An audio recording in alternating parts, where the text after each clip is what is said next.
Namaskaram. Lavina, welcome to Namaskaram. you. Yeah. Namaskaram, Sadhguru. Namaskaram, Smriti ji. Namaskar and good evening, Namaste. everyone. Thank you for tuning in. I'm Lavina Valdota, and I feel very privileged to be hosting this session with two stalwarts who have represented Indian heritage in many ways around the world. And today, on the 6th National Handloom Day, we'll be talking textiles, technology, and teamwork, and what it means for the future of India's indigenous wealth. I myself have been deeply involved with the cause of Indian artisans, crafts, and their future for more than 2 decades. And as a part of this journey, I curated Santati, a multidisciplinary exhibition that commemorates 150 years of Mahatma Gandhi. Weavers, designers, artists came together for this show that revealed the possibilities of a rich interface of art, design, crafts, and textiles. The knowledge and the skill that we have in India can be a shining example for the world. As I aspire to see Indian textiles become sought after worldwide, I find our artisans today in the most challenging times. Let's talk about how we can all come together to make things look upward and forward. I welcome today's guests, the Honorable Union Minister of Textiles and for Women and Child Development, Smriti Irani ji, and the yogi, the mystic, the trailblazer, Sadhguru. Namaskaram, Sadhguru. Namaskaram, Smriti ji. Namaskaram. Namaste. More than 2 decades ago, at the Miss India pageant, she said she was interested in politics. From a model to an actress to a minister in the Union Cabinet of India, Smriti Irani's journey has been truly awe-inspiring. It clearly reflects immense clarity of thought and purpose, as well as her steadfast diligence. This dynamic leader is a firebrand, a game changer who has taken the country by storm. Her solidarity as a politician, a parliamentarian, and a people's person has won many hearts, making her a role model for women. In fact, she was featured as one of the world's most inspirational female figures at U2 concert in Mumbai last year. She has also been awarded the Young Global Leader of India by the World Economic Forum. As a textiles minister, her contribution to the sector through revival, reform, restructuring, and digitalization has been exemplary. Her efforts have given a new boost to the previously neglected textile regions like the Northeast. The Samarth scheme, the launch of Handloom e-portal, and her appeal of commerce with compassion gives us all hope for a brighter future for Indian handlooms and textiles. Personally, I have experienced how easily approachable and affable she is, along with being such a taskmaster. Her prompt and efficient actions, her result-oriented approach, and her valuable guidance is truly unparalleled. I still remember how the textile and fashion fraternity joined me in rejoicing when Smriti ji was reinstated as the Union Textile Minister. Sadhguru, the master, the visionary, the humanitarian, is also a youth icon and a style icon. He has been an ambassador. He has been an ambassador of Indian weaves who with his sartorial style and sensibility has glorified Indian textiles. Last year, Sadhguru launched Save the Weave initiative to raise visibility and awareness about the art and science of eco-friendly Indian weaves. He also championed Fashion for Peace in New York, where top American designers used Indian textiles to create their collection. Sadhguru has always emphasized on the use of natural fabrics for one's mental and physical well-being, and how weavers use their hands and hearts, creating a cloth which is an outpouring of their being. Sadhguru, the ultimate alchemist, touched my life, inspiring and propelling my journey. His grace and guidance has turned my thoughts into action, giving purpose to my passion, especially in the field of textiles and crafts. In gratitude, I cherish his esteemed presence at the inaugural launch of my exhibition Santati in Mumbai. I look forward to this conversation between the two doyens of Indian textiles, the Honorable Minister Smriti Irani ji and Sadhguru. I'm sure this synergy will be a tale of new possibilities that will benefit many. Over to you, Sadhguru. Namaskaram. Well,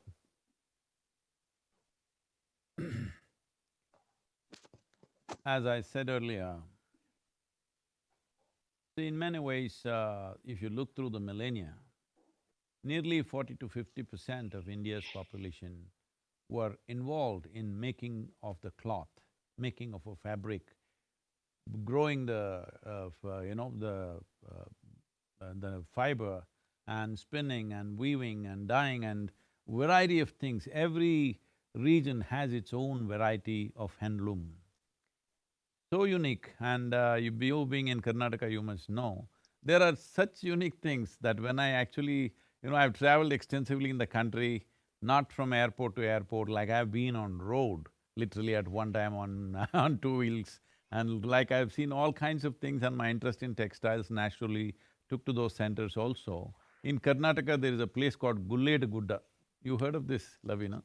Very close to where I live. Smriti, you must also know probably, but for most people wouldn't know this entire village and this region is focused on just producing one particular type of blouse textile. They only do the blouse, only that whatever 3/4 of a meter or 1 meter, whatever it takes, just that is all they weave.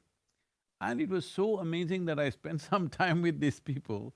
How… see, the power of involvement, what it does, when somebody puts their life into something as simple as just one piece of fabric, which will go into people's use, and how they've evolved that, it's very, very difficult to replicate that anywhere else, what they have done. It is so unique and so fantastic.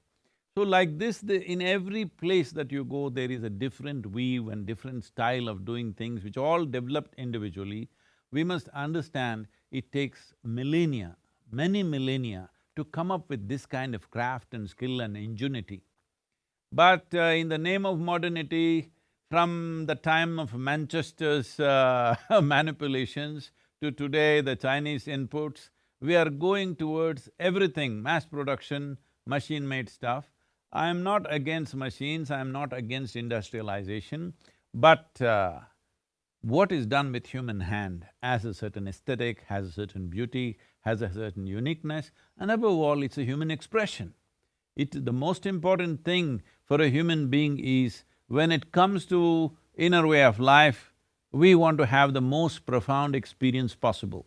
When it comes to the world, how can we impact life around us? This is all that really matters. Whether we weave or cook or speak or work, essentially we want to see how much impact.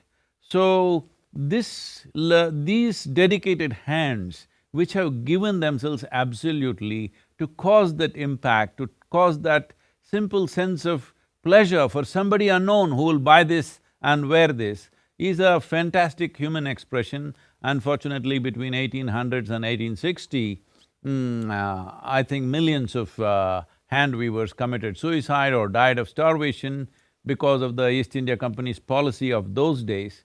But that is over. This is now an independent India. Here, we have to bring back the hand weaver in a big way, because as it is, it's a big employer, the second largest employer next to agriculture.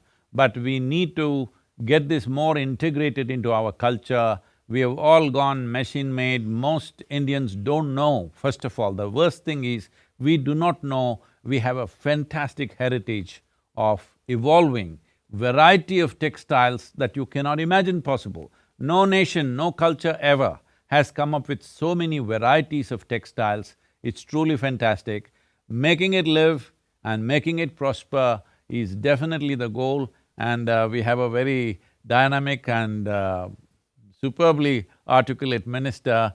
There's no better person to convey the message to the world in many different ways, but we are all with the cause. So please, Smriti, you can say what is the fundamental things that have been done. I know there are a whole lot of things. One thing I want to complain about you is you're coming up with names that South Indians cannot pronounce. What is Hath Gara Samvardhan Sahayata? Most South Indian weavers cannot pronounce the thing. Please come up with simpler names for us. So, in short, Sadhguru, it's HSS. Please, if you can… I'm extremely blessed to be on the same platform as you, Sadhguru. Given our parampara and our swabhav, what we are taught by our elders is that we never sit on the same munch as a guru. Digitally today, I have breached that protocol, for which I convey my regrets at your feet. For me, that's a very, very uncomfortable situation, for I never thought that it is fit for me to sit at the same position as a guru, as a yogi, as celebrated, such as your kind self. Sadhguru, you've highlighted our historical approach towards weaving, but the way you have conveyed the artistic and human expression behind the weave is something that needs to be understood. You spoke about just one city, one village dedicated to weaving of a blouse. I look at it from the fact that these are weavers who pursued perfection in detail for just one element of a larger scheme of things. And I think that we are today blessed with a variety of weaves. Today we have 1,500 handloom clusters across the country in 400 districts. The fact that they still exist is because of this pursuit for perfection, because of this love for craft, because of the human story behind each Tana Bana. And when you talk about the disconnect with the youth, when you talk about the disconnect with the modern markets, I think that's where the challenge lies. To dial back a little bit, Sadhguru, you spoke about the industrial impact on the weave of India. You rightfully spoke about an era where the Indian textile industry serviced the entire clothing requirements of the world. But we need to recognize that it was at a time and place where cotton and muslin ruled the world. Slowly, as we progressed, and as you rightfully said, Sadhguru, as we modernized, we became more and more plastic in our approach with regards to our clothing. Today, the world over, though in the handloom segment, India exports and actually services 90% of the world's handloom market. The harsh reality is that as a garment, 70% of what is worn around the world is made of man made fiber, which has either a plastic or a viscose base. So, a country which has been living a legacy of cotton, jute, silk, for it to transform itself to international market needs, which are predominantly based on plastic, that is where the challenge first emanates. When you speak of the young Sadhguru, and how can we connect more with them with regards to the weave legacy of our country, I had the opportunity of engaging with a few to ask them, how can we make the handmade cloth more acceptable to the young? There is one who said, it's very harsh on the skin. They could not, in fact, differentiate with the fact that when they wear a plastic based fabric, their skin could not breathe. There were some who said, iska color bahut jata hai. And the Honorable Prime Minister in 2015 announced the India Handloom brand. Sadhguru, the premise behind the launch of the brand was to ensure that more and more of our weavers can connect with the younger customer, with the international customer. One of the emphasis under the brand was to ensure quality to the customer. And when we went deeper into the fact as to why the color runs out of so-called handloom cloth, there was a discovery that when you use chemical dyes and colors, it is but natural that the natural fiber base and the chemical color would never meet. And that is why when we look at our handloom history, we look at the role that as you said, Sadhguru, in your opening remarks, we look at the role that our farm community, our forestry community had to play in the evolution of the weave, in the evolution of the cloth and the pattern. The fact that weaving was not limited only to the loom, but was actually a reflection of a life cycle of a community, is something that needs to be again studied and resurrected. So today I'm happy to share with you that under the India Handloom brand Sadhguru, we have over 1800 products registered, 184 product categories to be precise. And now we are appealing to people who are in the commercial segment, big brands such as Biba, Arvind, to come together with the weavers and source their cloth directly from the weavers, thereby bringing about that synergy that was long absent. But you're right, Sadhguru. How can we encourage more of the young to conjoin with our efforts? One of the, I think, takeaways from the Digital India campaign, as enunciated by the Prime Minister, was if we want to engage with the young, can we ask them to look at design prototyping online? Can we look at ensuring that we create tourism opportunities around our craft and handloom villages? And with the guidance of the Honorable Prime Minister Sadhguru, today on the 6th National Handloom Day, we announced 10 such craft and handloom villages. One of the first villages that we announced support for in collaboration with the state government was a village called Sharan in the state of Himachal Pradesh. We recognize that not only is the beauty of the Indian handloom spoken of the world over, but there is also an inherent curiosity about how that weave came into being or came was breathed life into. And looking at that tourism possibility, now we are working at 10 special places with states to ensure that we create tourism opportunity which will help engage the young from the weaving community to this particular vocation. But as you indicated, Sadhguru, this is just one of the first steps. There is a long way to go, and success can only be achieved when this becomes a people's movement. I must tell you my experience of the ingenuity of how hand weaving happens.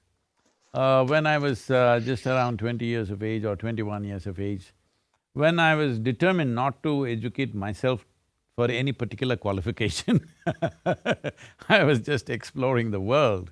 My father was very concerned, said, go and look at the silk industry because a whole lot of families in our community were involved in silk weaving.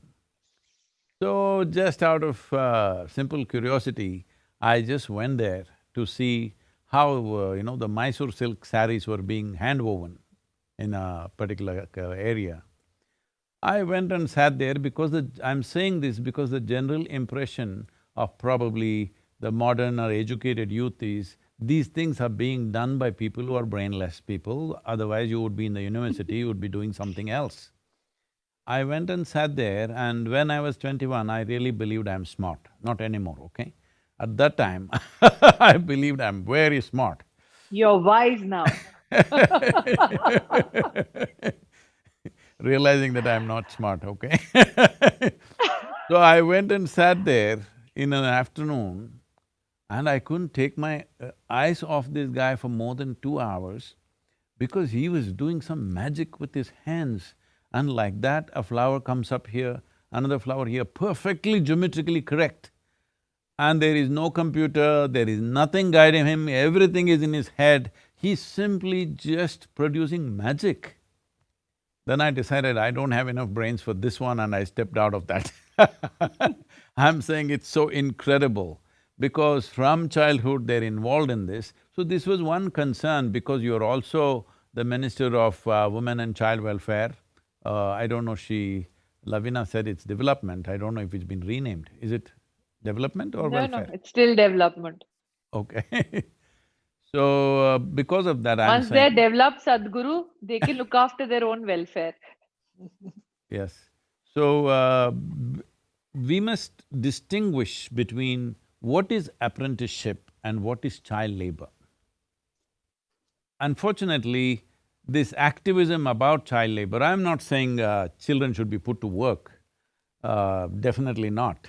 But the activism about child labor mixes up what is apprenticeship, what is learning process, and what is labor. So if in the education policy right now I see, fortunately, there is some occasional aspect wherever it is necessary, that's a very positive step, but still for all schools to equip themselves to deliver that may take some time, but at least by intent we are moving in that direction, it's a good thing. But in some way, can you say, in policy, how we can differentiate apprenticeship from child labor? Sadhguru, that's a very, very thin line that we always walk. I think that as a mother of two kids, I recognize the need to teach my child a craft. That too, a craft that is something that I'm beholden to as a part of my legacy, as a part of my culture. But we also recognize that there have been instances, many in fact, where people have misused the law or the purpose of teaching to ensure that children are thrust into very, very abject form of bonded labor. And I think, given that we are a very conscious society that wants to ensure that while we teach the craft, we do not bind that child to labor. I think that is a conscious and a very deliberate line that we all have to delicately balance in everyday practices.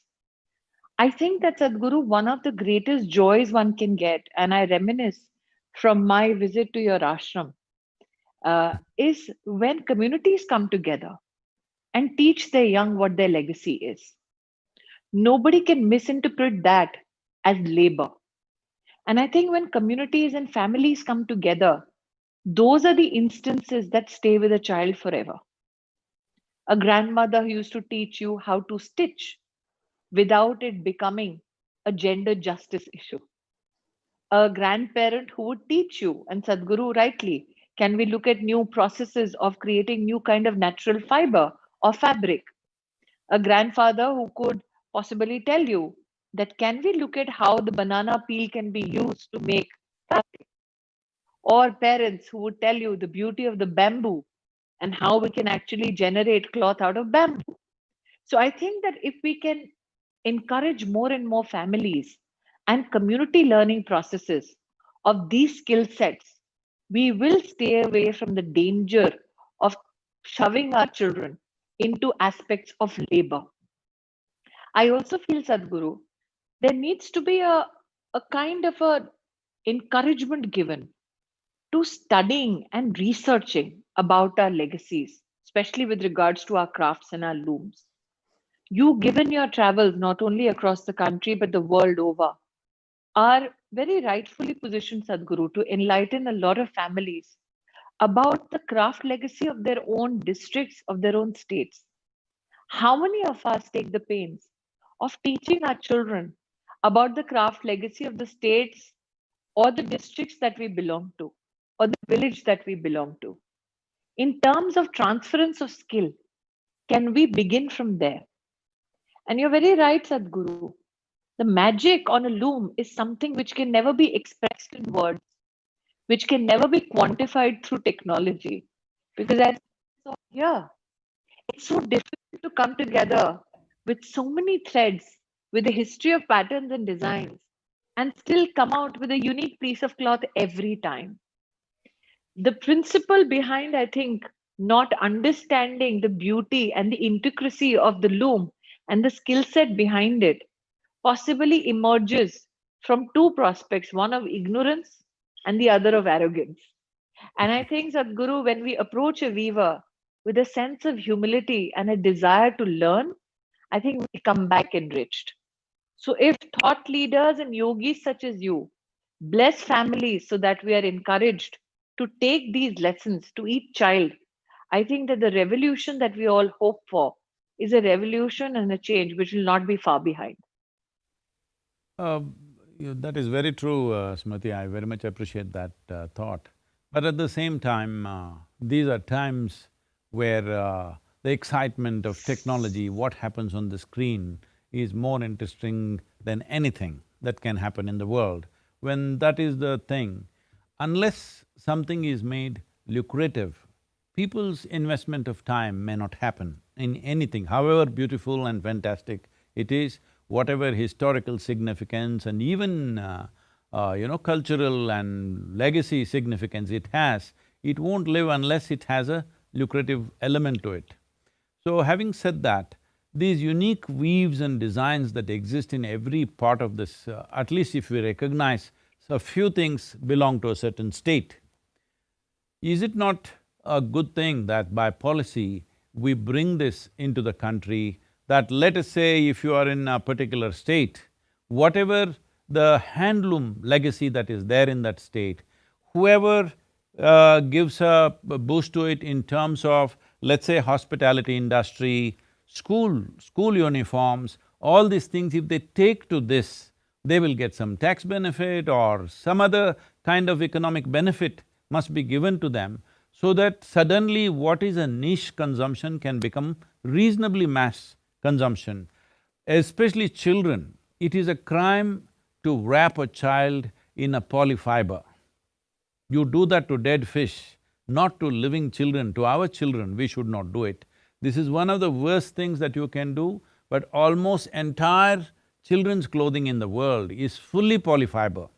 Especially a child's body is very vulnerable to this, both their physical and psychological well-being is impacted by polyfiber entering into their system. To what extent means, see, probably this is only studied in United States, so the numbers and stats are available.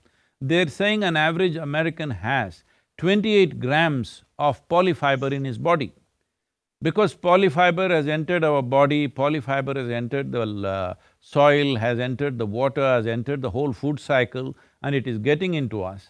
These 28 grams in an American person, maybe 10 grams in an Indian person, we don't know what is the percentage, but whichever way, this polyfiber which is sitting in our body is definitely not doing good to us.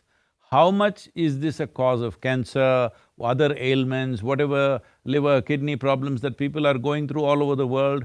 There are no studies to show us this, but definitely it is not nourishing us, it is not creating well-being for us, and wrapping our children in this kind of fiber is a crime.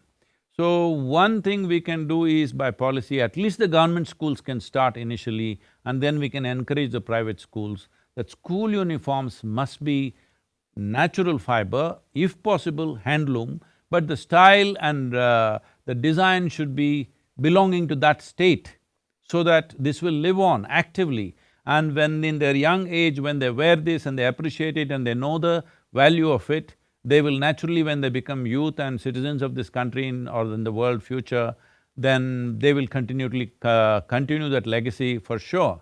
So if this can be taken with the schools, with the hospitality industry which welcomes tourists from around the world, wherever possible, if we can bring this some kind of economic benefit for people who promote this, it would make a huge difference. I totally agree, Sadhguru. As always, you inspire us with new ideas and new thoughts. And I think that this is food for thought, especially given the federal structure of our country. It is an issue where states can be encouraged and appealed to ensure that more and more such products become a part of everyday life.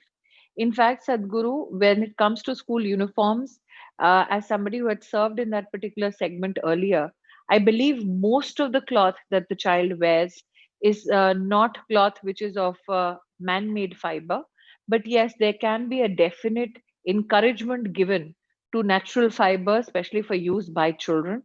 I also feel that given that sustainability is the new buzz in the fashion industry, more and more of our young, more and more of our customer base can be encouraged to embrace natural fibers. But I also believe, Sadhguru, that diversification opportunities for the industry and especially the weaver needs to be explored, because for too long market intelligence with regards to evolving needs and design needs of the customer is something from which the weaver has always been distant. And I think today, given technology and conversations such as this, we can in fact encourage our weavers to understand better the needs of the market. Sadhguru, I must here also confess that given the Prime Minister's clarion call to ensure that there is transparency in terms of opportunities made available, I'm sure that you know of the GEM portal, where the government, including state governments, are encouraged to procure directly from citizen entrepreneurs. And I'm happy to share with you, Sadhguru, that through the Ministry of Textiles, we actually today have 50 lakh handloom and artisanal database that we are uploading on the GEM portal, so that governments at the national level or the state level, or for that matter, the district level, can make their procurements directly from the weaver and the artisan, thereby expanding new opportunities for them and cutting away the role that middlemen have played for decades. That is a very important step, that creating marketing platforms like that is vital. But I was just thinking, please, I mean, put your people through this works. One thing is to come up with innovative marketing ideas and design ideas, which I don't believe, I'm sorry if this is not in depreciation of the government, but I don't believe government agencies can do that by any standards. It needs somebody who is actively involved in commerce, design, who is hands-on with that stuff, which is largely the corporates. For example, if we give freedom for the businesses, whether it's existing businesses or new businesses, particularly let us say we take 10 designers who are of some repute and give them this idea that now this particular state, this type of handloom, if you design things with this, whatever products you make out of it, this will go tax-free, you will get this benefit, that benefit, whatever benefits and marketplace, little stepping stones they will get. I think these designers who are immersed in that business, who know what to do, they may not know how to weave a cloth, but they know what the people's trends are, what will be bought in the market, how to reach international markets, all these things, they are well versed. There are many Indian designers who are very competent in the international market. If we give them… See, without financial impetus, these things won't work. I don't believe just by philosophizing about it, it's going to work. This may be an aesthetic dimension to our culture, but it has always been successful because of its commercial value. Without commercial value, people will not invest their lives into it. There are very few people who will do things, maybe like you and me, who are willing to do things just for the love of something, and of course Lavina is there. She will do everything for the love of it because she doesn't need the money. But all the others who are in commerce, they will invest their life and time into it only if there is a commercial value. So I'm just saying as an idea, if we identify probably designers who come from those states and say, if you promote these, if you use these handlooms and promote these handlooms, whatever you manufacture out of these handlooms will go tax-free for you, because tax-free essentially means in the shelf, it is easily accessible for the common people. That's why I'm saying tax-free. Because… Sadhguru, sorry. Yes, please tell me. So, firstly, given the GST composition in our country, today to get the credit back, in fact, is more beneficial for any company or anybody who has an enterprise. But I must say, Sadhguru, that in the past 4 years that I've had this responsibility, we have connected with two very big design associations of our country. One is the Fashion Design Council of India, and the other is the Lakme Fashion Week team. And we have, in fact, engaged with some of the most celebrated designers, in fact, taken some of them to the handloom cluster, introduced them with the weavers to say that now, if you want to purchase some cloth or design with a new intent, kindly directly continue your engagement with them. And I'm happy to note that both these councils, in fact, did special initiatives not only nationally but also internationally to bring these weaves and these weaving opportunities to a larger market base. I must also here declare that we have in the past 4 years engaged with over 22 e-commerce companies, national and international, which includes Flipkart, which includes Amazon, which includes retails like Raymond's, Arvind Mills, Biba.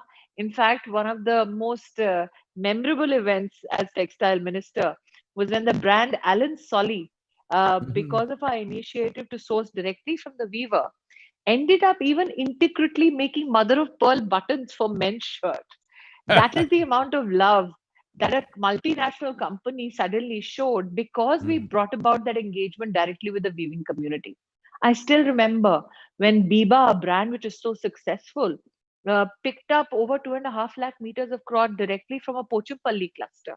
So we have in the past 4 years not only ensured that we are increasing consumer consciousness, engaging more with weavers directly digitally, ensuring that governance means become more transparent. But we have not divorced it, our entire process of engagement from the design community. We've been quite blessed that be it the Elephanta Caves or in Delhi, the Red Fort, we've had some of the best designers of our country come forth and engage with our weavers. We have done that, but I'm conscious that much more needs to be done. Because Sadhguru, we want to make handloom not only better designed, but also better priced. We know that when a cloth is woven by a designer of great repute, it comes at a huge price tag. And we know that buyers for that particular category are very limited. Our endeavor is to also ensure, as you have rightfully said about school uniforms, that it becomes an everyday affordable article also for more Indians so that our weavers get a bigger market. So that is one dimension I'm glad that that is being addressed. That is the designers who produce high-value products. But also at a different level, in Tamil Nadu, for example, in Erode, this Tex Valley is the largest wholesale textile market, very innovative, which is giving a physical platform for all the weavers to come there and have temporary marketplace. It's like the old shandy, but in a modern atmosphere where there is a certain security and they can store their products there and come and open their shop whenever they want. They've done a fantastic job in Tamil Nadu. Similar things, if they can be, if it can be encouraged by private enterprises to do this, so that there are textile markets where a weaver may not cannot afford to open his own shop, but here there is a shop that he can open for a few days and sell his produce and go back, or can store his produce there and ask some other shopkeeper to keep it, not as sold, but as a product to be kept there and sold for him. So these kind of arrangements, this Tex Valley, I think is a very innovative thing. I'm sure you're aware of this. I think I will you… reserve my comments on that particular entity, but I will only say this, Sadhguru.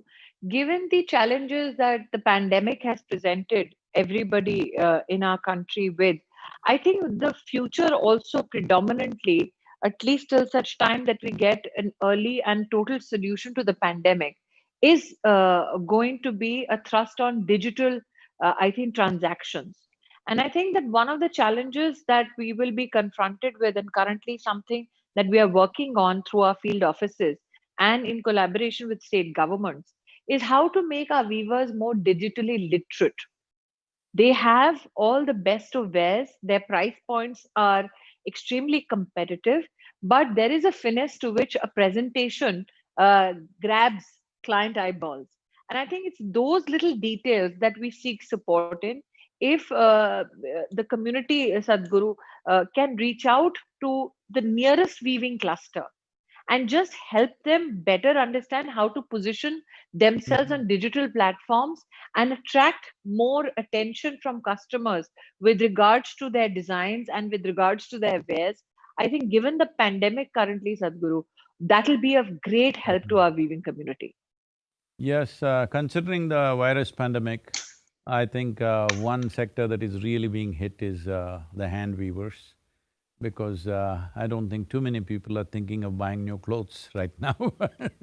So there is a big hit.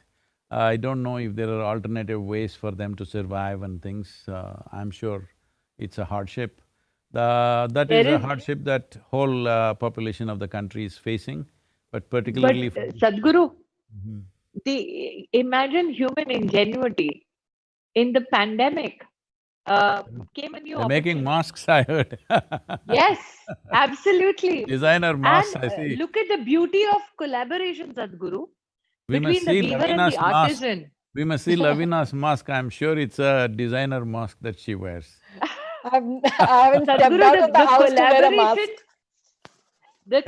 in fact, Sadhguru, let me say this, between me and Lavina, you're better dressed today. Absolutely. Always. But I think that Sadhguru, the ingenuity of our craftsmanship is such that on one hand, the weaver is weaving the cloth, women in small groups are stitching it into a mask. There are some who are stylizing it and adding embellishments and paint work to it, like the very, very popular story of a Madhubani painter Mhm. appealing online so that people could place orders with his entire village. And suddenly that person was flooded with the orders and requests from across the country and across the world. So I think that even if we are challenged by the virus, we have a weaving community, we have an artisanal community that has converted such pains into opportunities also. And I'm really grateful to all the consumers, to all the customers, and all the global citizens, and particularly the Indian citizens online who have reached out in these difficult times, and if not a sari, at least purchased hand woven masks for their own consumption.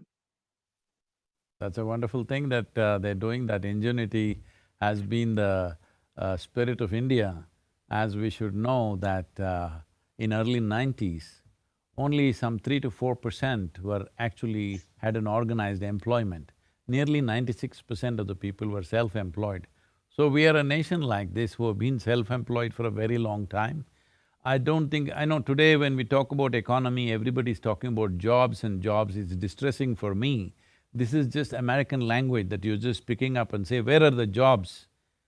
Uh, I don't think India's economy in the past has ever talked about jobs. It is always talked about what can you create, what can you do, not about where can you find a job.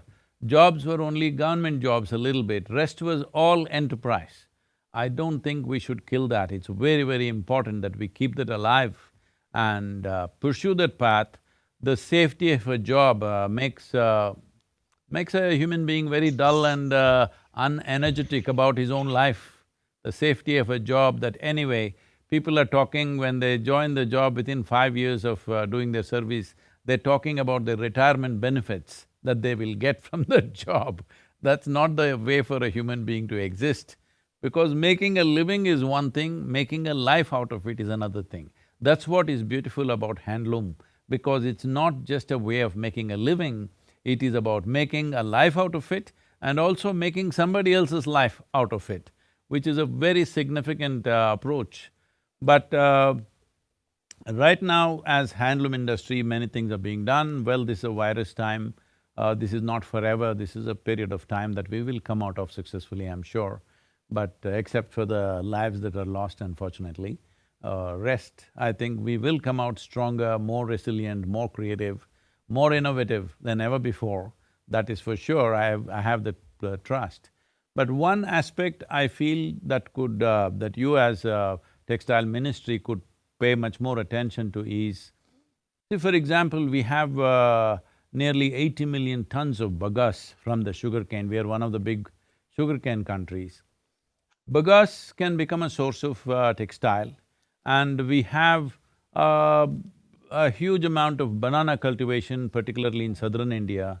Banana, the banana plant, because it's a one-time thing, that is, only one fruit will come, one frond of fruit will come out. Rest is… has to be chopped down. Usually it becomes biomass, which is also a good thing, or it'll become cattle feed, but a whole lot of things are just thrown out without any kind of utilization. So, there is a fantastic amount of fiber in this, as you know. In our homes always, I know from… my mother used to sit down and make these small slits, and all flowers were woven, always with the banana fiber. And I was amazed to come know that a whole lot of high-value currency notes in Japan, the yen is all made with banana fiber. So bringing back banana fiber in a big way and also using fiber to create high-value products, including currency, why not? We should think about it. If Japan can have banana currency. I'm not saying this in any negative way. No, We the British pound, Sadhguru, is made of Indian cotton. Yes. Is that so? Yes. British pound is made of Indian cotton? Oh, Yes. that's nice to We know. had the textiles, we had a textiles program, Sadhguru, in Mm-hmm. Gandhinagar. Mm-hmm. And in that, the British representative very proudly stood on stage in front of the Honorable Prime Minister and said, "Look at this pound. The base is Indian cotton." Okay. Wow.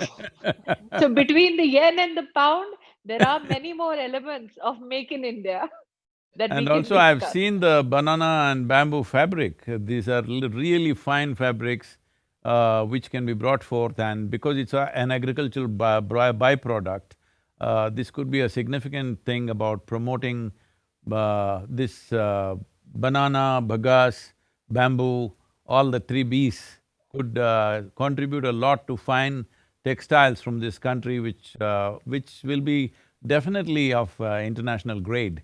And if designers can focus on this, if some investments can be made in that direction, it would be really wonderful because these are tree-based fibers which can be grown.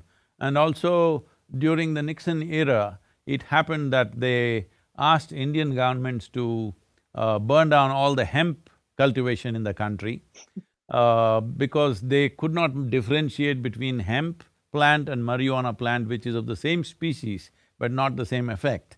And also, as you know, our partition history, which is a disastrous history for our nation, the jute industries got destroyed because the jute cultivation was on one side and the industry on the other side, and we completely destroyed it. So, though we still claim 70% of the jute production is in our country, the usage is not grown as it should. Jute fabrics can be fantastic, it's not just a sack, it can be done in a very beautiful way, and there is no better nations than India, Bangladesh. Together we can evolve something where jute products could go in a big way, or India itself is a large enough country to do this by itself, because we still have a generation which knows immense knowledge about these things, because this is a knowledge that you acquire over centuries. You can drop it in 5 days, or you can drop it in a few years, but to acquire that, it'll take a long time. No other culture can suddenly pick up knowledge about jute, grow jute and make jute products, but we are capable of that. All these products which are unique to this culture, we must exploit that because uh, nobody else can do that. If you can have a product in this world which doesn't have competition for the next 20, 30 years, is a big possibility because everything else is in serious competition always. Sadhguru, you're right when you talk about the diversity of the raw material that we have in our country. I'm delighted to share with you that many designers now are experimenting and successfully so, and have found a client base with regards to banana fabric, with regards to bamboo silk, and even cloth made out of hemp. So that is now the buzzword in the sustainable community and clientele. But I must here also bring to your kind notice the diversification possibilities in jute, as you rightfully said. It is not meant only for sacking. But sadly, so it is limited to sacking, Sadhguru, because the farming community does not get certified seeds.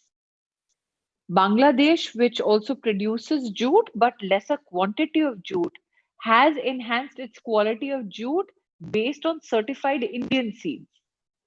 In fact, when I received this responsibility in textile ministry, I had a conversation with my senior counterpart in the Ministry of Agriculture.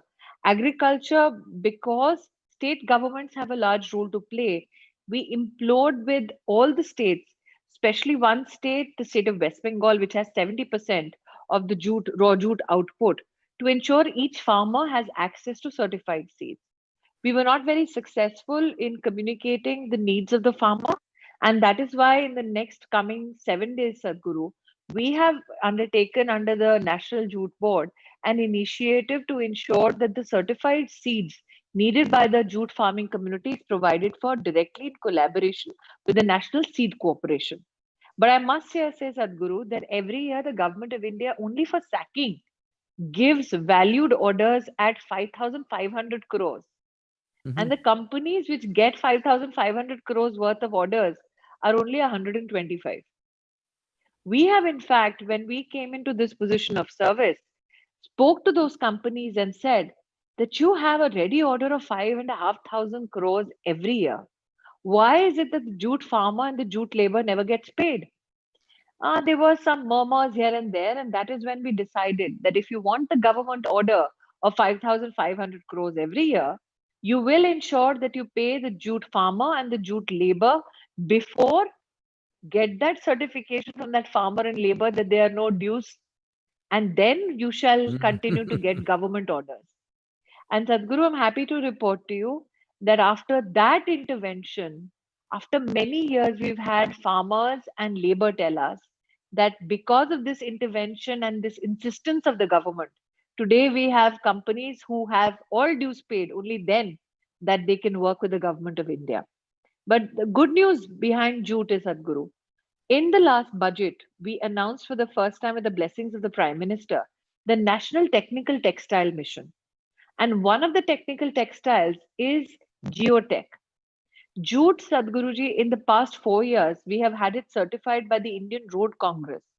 When it is used as a base to build roads, the life of that road goes up by 5 years. We now have that research certified.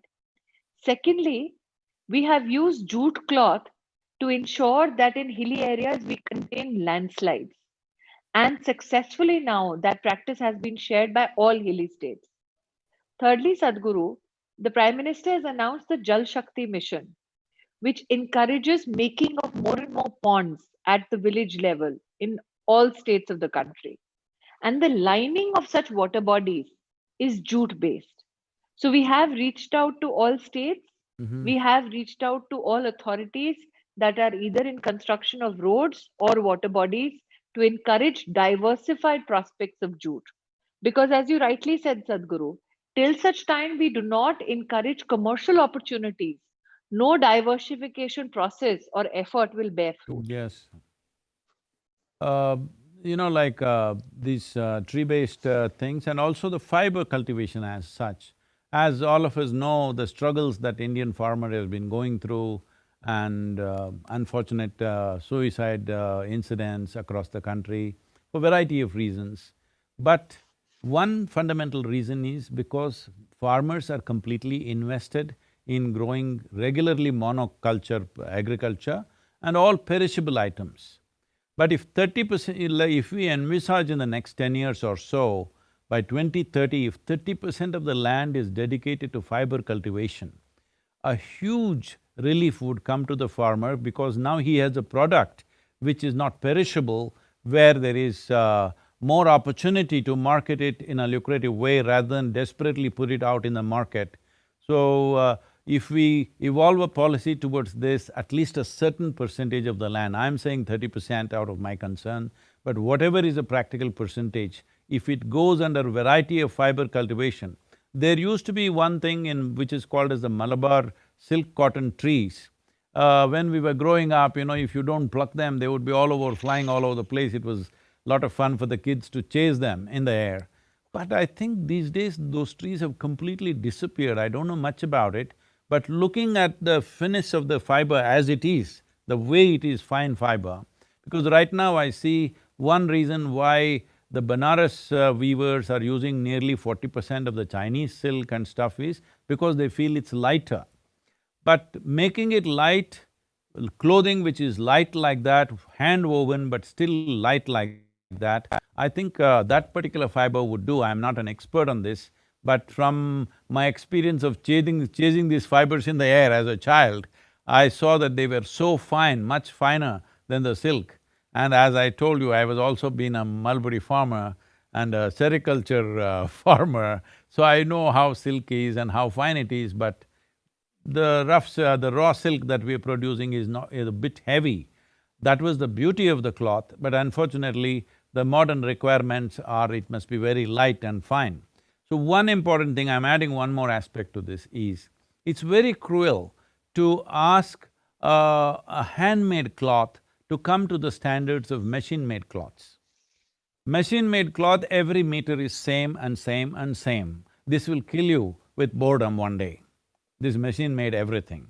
Handmade cloth, every few inches is different and it's unique. What you wear is very unique from another meter of cloth elsewhere.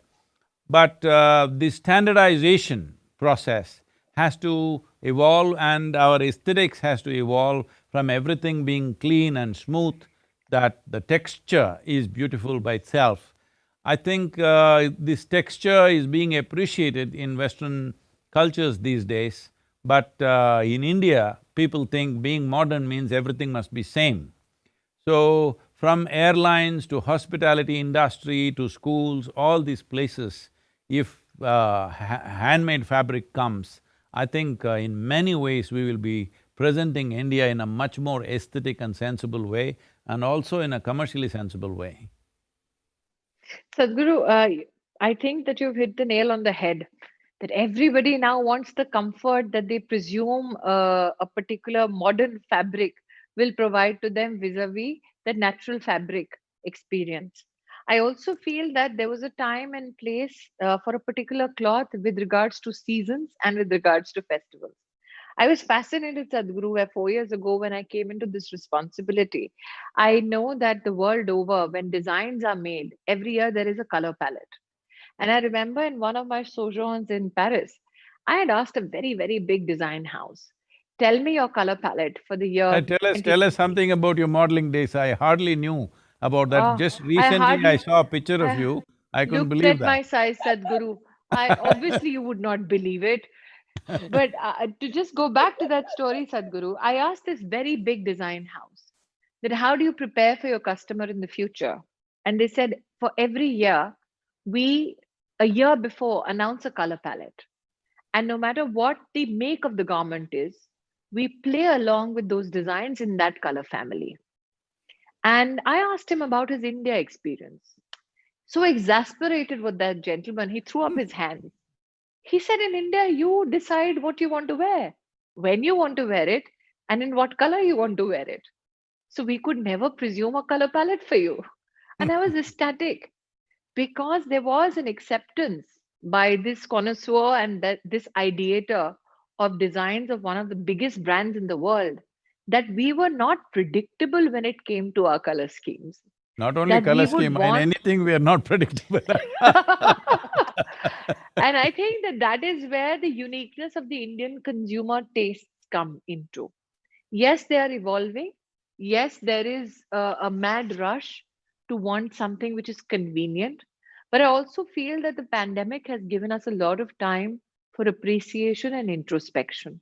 I think these are the times where we can engage and create more awareness. And I feel that that is where the sustainability, the good living, the wellness culture, Sadhguru, that you propagate with a sense of value systems can play a huge role. The sense of appreciation, but I said affordability as well, and a sense of pride. I think when we combine all those together, we create bigger opportunities for the weaver. But I must also here say, Sadhguru, that today one of the largest efforts that have been undertaken within the government in collaboration with state governments is to ensure that we give market intelligence from an international, globally competitive economic perspective. That today, when we talk about the handcraft potential of our country, if you look at numbers of last year, we crossed exports of over 1,30,000 crores in this segment. Hmm. But That's for wonderful. too long, the stories about our communities have been of deprivation and poverty. They have never marketed the magic and the variety of our weaves. And I think that's where the focus needs to be shifted in terms of consumer consciousness and awareness. No, at one, And I mean, Sadhguru, as a former sericulturist, I must here also bring to your notice that we are now engaging with our farmers to tell them that everything with regards to sericulture is now a commercial prospect. For instance, earlier they would throw the waste of the silkworm, and today we are teaching our farmers that that waste is actually being picked up by pharmacological companies for inputs into medicine making and cosmetic making. So we are encouraging now farmers to understand that even the silk waste now has huge value. And I also feel that Sadhguru, when you talk about the coarseness of the garment and the desire to have something which is smooth against the skin, one very fascinating aspect that I chanced upon is that when you go to, let's say, New York, which you and I possibly you will go more as compared to me, and possibly between the two of us, Lavina has seen more of New York than we two have. But when you go to, let's say, New York, and you ask anybody what is the best cotton sheets you could get, they would say Egyptian cotton sheets are the best that you can find. And the beauty of our not discovering our own heritage and our own capacity is that the extra long staple cotton, which is celebrated the world over many a times as Egyptian cotton, we have a similar Indian cotton stream called Shankars, which is not known. So today, as you rightfully said, Sadhguru, if we encourage better farm practices, for instance, and I've said this on many an occasion, that when our cotton farmer plucks the cotton, they do it by hand. Many a time they will take that cotton and put it in an old fertilizer bag. Because of just those two steps, the cotton that they pick is 60% contaminated, thereby reducing the value of that hand picked cotton by 60%. We are in collaboration with industry associations like City and scientific community now reaching out to cotton farmers across the country, Sadhguru, giving them plucking machines which without contamination now can give them more value for their crop. We are also encouraging growth of extra long staple cotton. Today, if we concentrate particularly on growth of extra long staple cotton, Sadhguru, the US market in itself and the EU market will present us with an $80 billion opportunity. But this is a long process. It falls under the ambit of agriculture, and there is a huge role to play by states. But I wanted to bring this to this conversation because I want citizens of our country and the global community, Sadhguru, that is beholden to you, to understand the latent, undiscovered potential of our ecology and our farm systems. So, one important thing is wherever you go in the world, everybody is talking about organic cotton. So, this certification for what is organic and what is not, if we make this India's certification process compliant with the international standards and it is acceptable to international audience, I think that would be a big step for India's cotton to go where it has to. This may be very funny, I'm just remembering these things now, looking at you. I also invested myself in growing cotton at one time. I took out 2 crops and then I did cotton seed development, it's a very intensive process. I actually physically involved myself in doing cotton seed production. But then I decided because that whole area, the merchants who were coming were so blatantly deceiving on the weight of the cotton, I decided to take up the cause of a few farmers and transport their cotton to Erode, which was the only market. I was growing this near Mysore, but I was wanting to transport. So I took 5 truckloads of cotton, really loaded, it's everybody's cotton including mine. And there, I must tell you this harassment, fortunately I think with the GST these problems are gone now. At the forest gate, they stop and say, "You are smuggling sandalwood."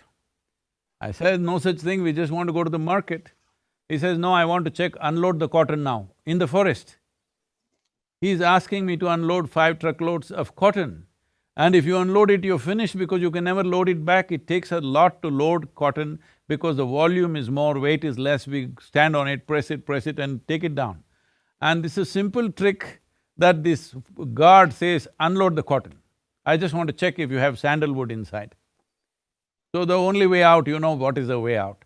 Fortunately, with the GST, probably these problems are gone at the state entrance, the trucks need not stop and need to be checked and all that stuff is largely history now. Having said that, now that region which was growing cotton in Karnataka has completely given it up because of these kind of harassments, and of course there were some diseases, cotton-related diseases to the plants. But I think the harassment was one important aspect which destroyed cotton cultivation in the area, though it is reasonably black cotton region, which should have thrived. So I'm saying these kind of bottlenecks are there everywhere. If there is a portal somewhere where fiber cultivation farmers can put their problems in one place and somebody can periodically look at it and see whether it's a policy change or it is just an administrative, little force from you, I'm sure you can clear the bottlenecks anywhere. Sadhguru, you expect the impossible from me, from which I'm grateful. But I must here highlight in the beginning of this conversation, Guruji, you had spoken about the agricultural reform that has been undertaken under the leadership of the Prime Minister. And the intent behind that agricultural reform was to ensure that farmers are no longer um, deliberately chained to certain market systems. That in one country, it has to be the choice of the farmer where they want to sell their wares. I think with the advent of GST, and especially with the Prime Minister's guidance and Nitin Gadkari ji's direction, the tagging of movement of all such transport goods vehicle, I think will bring about a huge welcome change. I also feel that under the Cotton Corporation of India, which is a PSU under the Textiles Ministry, we do the MSP operations for cotton buying so that we can protect the farmer from market fluctuations and from price competitiveness, which might harm the farmer instead. And I'm happy to share with you that 4 years ago, when we tried to correct the systems 5 years ago, one of the greatest challenges, and as you have said from your own experience, was the thakpatti that the farmer would get and then never get that money and lose two, three cycles and then be submerged in debt. What we brought about as a change in the system was to ensure that the farmer gets the money directly transferred into their accounts and that we do not encourage any middleman. And because of that, Sadhguru, the biggest MSP operations for cotton happened in this particular year. In fact, the crop pattern now is such that more and more farmers want to go back to cotton farming because they're getting their wajib dam directly from the government without any middle person. In 72 hours, it's in their bank accounts. So I think the Wonderful. agricultural reform that you spoke about is a reform that was much needed and much awaited. But I think that also there has to be, as you have said, certification processes is something that the Commerce Ministry has undertaken. Not only certification, but we've also engaged with the Commerce Ministry to ensure that the branding of Indian cotton and Indian fiber and fabrics is something that we can have a larger engagement with the Ministry of Commerce and the Ministry of External Affairs. And both my colleagues, Piyush Goyal and Jay Shankarji, have been more than kind. It's wonderful. It's really wonderful to hear all the things that are happening on the handloom sector, which has been the pride of India in the ancient India, that we had the pride of clothing the world. But today, India has a latitudinal spread from Kanyakumari to Kashmir, and over 60% of the population is still involved in agriculture. So both in terms of feeding the world and clothing the world, we're immensely capable. But this relaxing of farmers being able to take their produce wherever they want to, which I've been pushing for many years now, unfortunately it's come true just now, is a fantastic thing, because only then it will develop as a genuine industry. Like any other industry, they can sell their produce wherever they want. This freedom was very, very needed. This… I don't know, most people might not have noticed it or might not have taken seriously. In being very connected with rural India, in my way of looking at things, in a way it is a new freedom that's happened to the nation, that a farmer, that is 60% of the country's population, now has the freedom to earn their living the way they want, the way they are competent to do it, not the way somebody decides it. Giving with all due respect for whatever policies that were made in the past, probably in the past these rules were made considering there used to be famines. famine control rules were made so that food transportation is limited to certain geographical limitations. Now that famines are our history, they're never going to happen in our country again. Because of that, this move that farmers can take their produce where they want, they can grow what they want in a given place, and above all, giving support prices to various crops, not just to rice, wheat and sugar cane, which became like, very thirsty crops, all of them, not suitable for many regions, but everybody went for it, whether it's suitable or not, simply because there's a support price. So this support price, if it comes to fibers also, it'll be fantastic.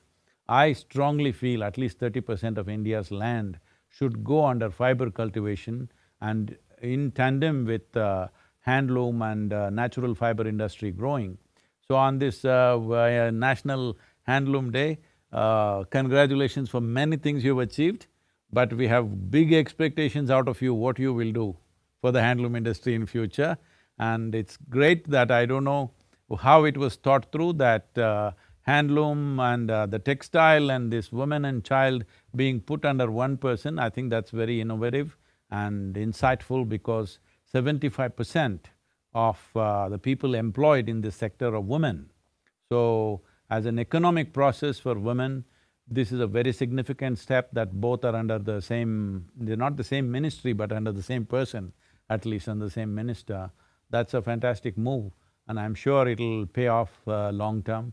Thank you very much, Smriti, and wonderful, and wish you the very best for the coming years that are in front of you. And I'm sure we will come up with more innovative ways of doing things post-pandemic. And Lavina, whatever you wish to say, wonderful of you. I'm so sorry we kept you quiet, we got too engaged in this conversation. That was the whole idea, Sadhguru. And thank you so much. Thank you, Smriti ji, and thank you, Sadhguru, for this conversation. And I'm sure there'll be a lot of possibilities that have opened, and with all your new ideas, we're looking for a very bright future. Thank you. Wonderful. You're still in Hampi, Lavina, or… Absolutely. I'm 5 originally… months. I'm originally from Hampi, yeah. So here we are. Thank you very much. Wonderful. Thank you. Thank you. Pranam, Thank you. Sadhguru. All the best for you. Blessings. Namaskaram. Namaskar. Namaskar.